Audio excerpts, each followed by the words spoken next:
Hello, this is Paranormal Girl, and today I'm going to read a story that may well be true. For a period of about 10 years, beginning in the early 1990s, I was immersed in exploring Jungian dreamwork, the foundations of Swynne. This was an absolutely profound time of deep mystical revelation. I developed the practice of writing down my dreams soon after waking up in the mornings. The more I got into it, the more the dreams revealed to me.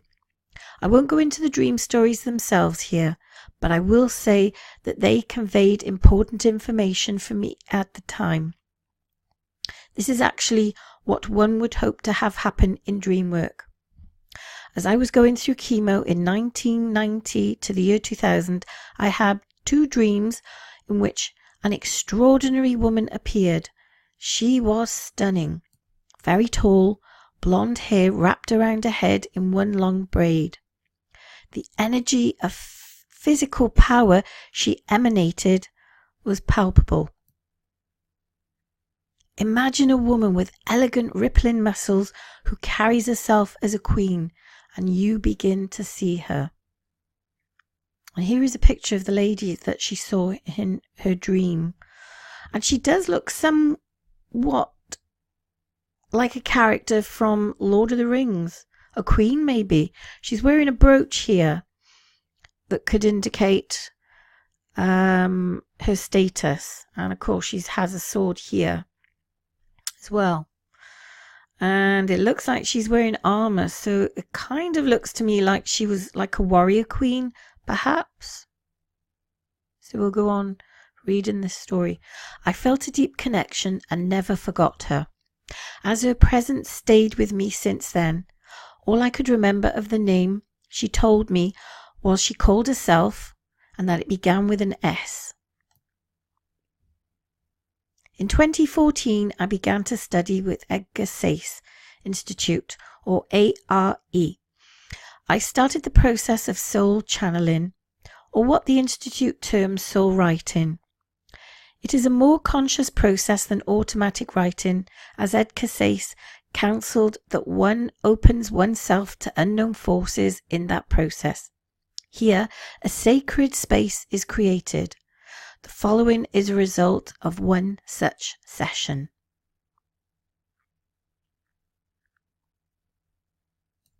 Soul Flight with Swynne and Kiairalogh. The word loch is very clear, and I am aware of a high and wild place. I feel an intense spinning sensation and voices being carried from afar. A clear and low voice says Swynne in my right ear, and now I see where I am. It is Scotland. But this one is up and away and just out of reach from now. This is so very long ago, and I do not get a date. I feel this was a time when humanity had no need for time or calendars. All that was needed was the sun, the weather, and the turn of the seasons to know where they stood, breathed, and played their soul's game. The land is somehow different than it is now. I know this because I'm not sure why. So I strive to really see and feel my environment. I see what looks like tropical trees, the kind that grow in warmer climes than we would know of present-day Scotland. Their branches are heavy with citrus fruit, and that is wonderful orange magenta shade. I can smell the sea, and there is a taste of salt in the slight wind. I feel hair blowing across my face, and I realize it's mine. The Fae. I am a 9-year-old girl, and I'm laughing and shouting. I see another child with me, and this is my best friend. He is about a year older than I, and although he looks quite human, he is not. Some would refer him as imaginary, but I see that he is very real. We are playing our favourite game of disappear. My friend is of the race of the Fae. In my focused personality lifetime of now, I've always known about them. They are hardly here at all anymore for all kinds of reasons, mostly consisting of our stupidity and lack of grace. Here is a picture of them. Even at this time, I'm in love with this shining boy. And he kind of looks like, again, one of the elves from Lord of the Rings. Look how long his hair is braided. And I want to say he is of nobility. A king, maybe. His skin glows a deep luminescent blue, as does mine. I also had the great gift. Some of the mothers and aunts whisper that I am part of Fae.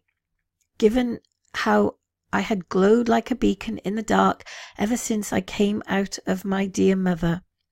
This is never a thought of mischief. She is a good wife to dear father, and the love is strong and true, and it flows in currents for those lucky enough to be in their auras. No, this girl that I am knows that the Fae and humanity are from the same place. Once upon a time. This explains the glowing blue skin along with the dwindling number in the clan. I can't hear his name, but he calls me Swynne. It sounds like Swynne. And then it's Winnie, which is his nickname for me.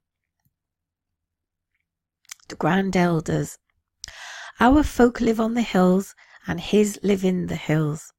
This particular day that I see is during the time when we all came together for sacred ceremony, the sharing of the wonder of the breath.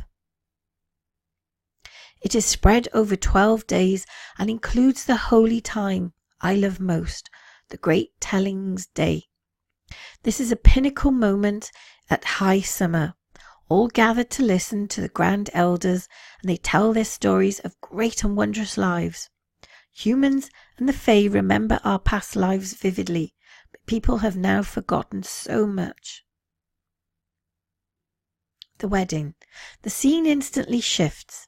The boy and the girl are about 6 or 7 years older, and they stand together with garlands of flowers being tied around them as they're prepared to express the wedding oaths. This is a big place we're in. I see and feel myself looking up, and then I see the windows high up and the shafts of light coming down. They have been formed to point into a pool of water when the sun is at midday. And the me who looks at this peers for a closer image. The basin is made of stone in an exquisite spiraling mosaic. It is so beautifully made you can see the divinity in the beauty of the water, and there is the unmistakable fragrance of roses. My family and my love's family are with us in this wonderful place. This is no church, because there were not yet any priests. We had heard about priests and priestesses of the lands in the east from the tellings of the elders, but here there were none. In some of the tellings, they said that our ancestors had come from there in boats, riding high waters and landing on our home as we knew it. We known it for a very long time. Of union, truth and spirit.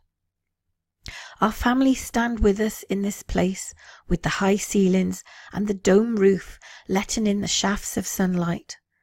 All begin to chant in their very harmonic call and response. The leader of the chant is an older woman, my grandmother. She stands strong and straight. Her white hair is plaited into several braids that are wrapped around her head like a natural royal crown. I see her daughter, my mother, come towards me as the chant continues. The chant now is very soft. Her mother love smiles, fills my heart, and she lifts up my long dark hair and begins to braid it just like her own and my grandmother's. This is how I will show myself from now on. When not with my husband, there are soft good-natured chuckles and giggles from my smaller sisters. The chant rises up in pitch, reaching a harmony that feels to me as if it's directed towards the top of the domed ceiling. A feeling flows out from the ceiling and all around us. A blessing is real. It is created. And you feel as honey silver golden light particles. They get on your skin and in your hair, and you feel the blessing inside as it tickles, sweetens and heats up your heart. His folks are there too, in testament and in celebration. My wedding to this magnificent young man of the Fay Laird is coming together of the two great clans in hopes of a future that would show us all more of the sweet mystery of the divine play. Conversation with myself. Thank you for this memory, but I can't go on because this feeling of loss is too much. Yes, I understand. Your bodies were different then and capable of holding much greater capacity of God's love. That is changing back now, and you yourself know this. Even though I feel grief and loss, I don't believe I can experience anything other than supreme contentment and joy. A very long lifetime in what you've shown me. A lifetime of service by adding to love and living the nobility of knowing love in many of its different forms. It was so magnificent. Yes, I show this to you so you can be aware that those whisperings and fragments of visions you've experienced and are experiencing are very real. Ah, I miss him. With a searing pain, my great love. He came back as Sundar, didn't he? Yes. Is he my twin flame? This is most complex, but I want to tell you straight, yes and no. I don't understand. There are divine laws that are applicable to humanity. Kiairalogh, for that was his name, was subject to different laws. Oh, this is exhausting me, but please tell me more about him. The laws of karma were responsible.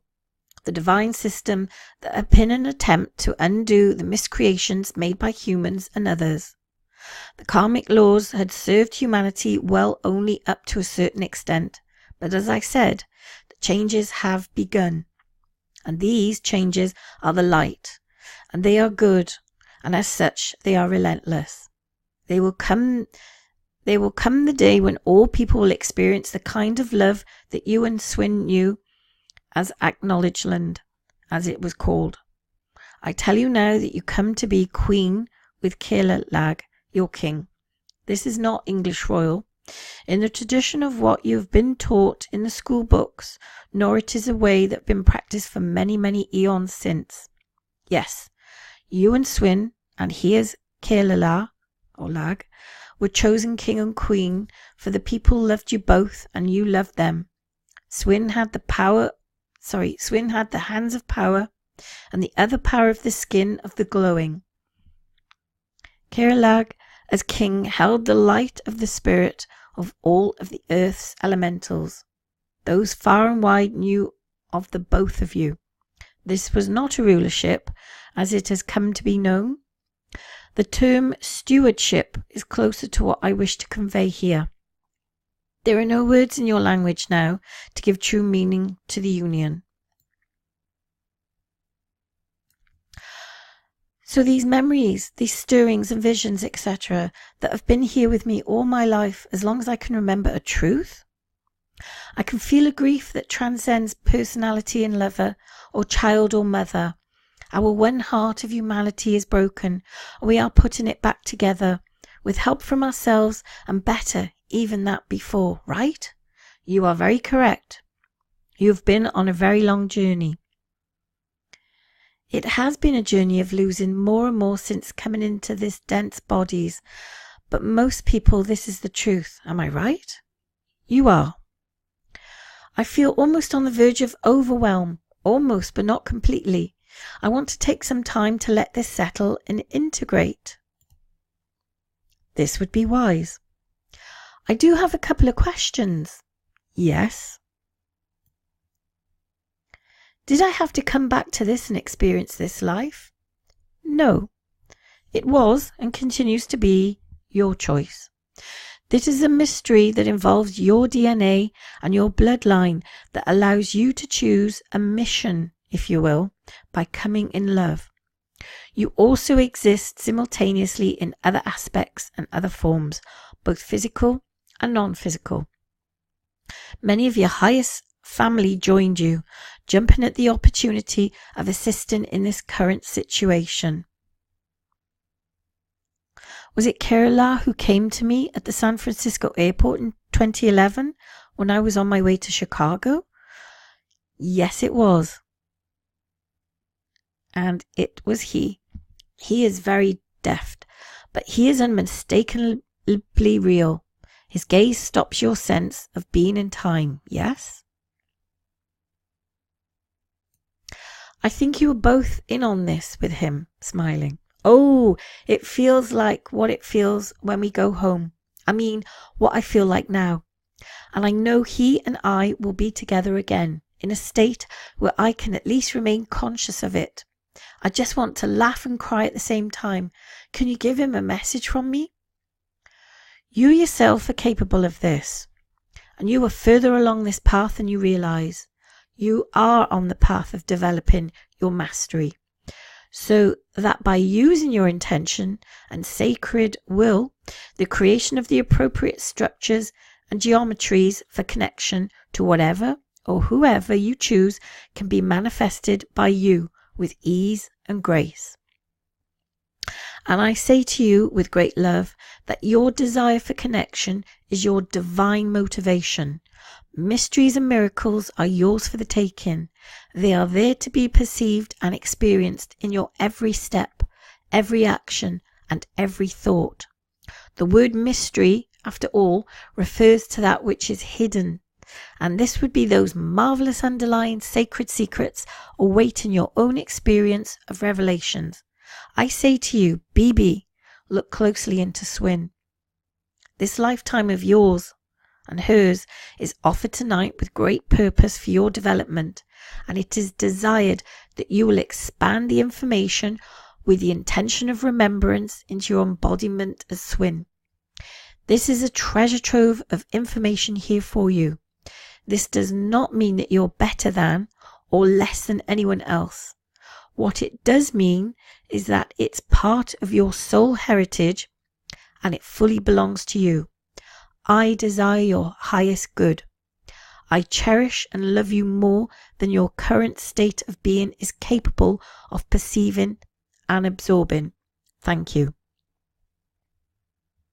I say, and I will leave you now to get some rest, but in truth, I am always with you. Yes, thank you. Blessings and good night. So after that wonderful story, what do we think about this story? Is it true? I think it could well be. It appears that they came from a land many, many centuries ago. I would say at least, perhaps the beginning of time itself. Are they in this land? Or are they actually in another dimension? I'll let you decide.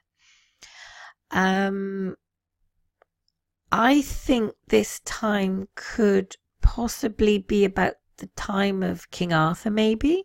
Certainly looks that way. Did they actually know King Arthur? Did they know Merlin? Looks that way.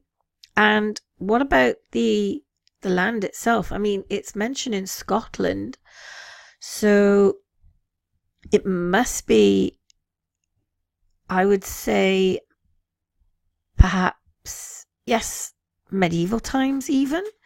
What do you think? And he is an elven king by the looks. Again, I mentioned Lord of the Rings. So who knows? Was there magic involved? I think so. But we'll never know. I'll let you decide. And also, if you have any ideas what you think might be the next chapter, let me know in the comments below. Thank you.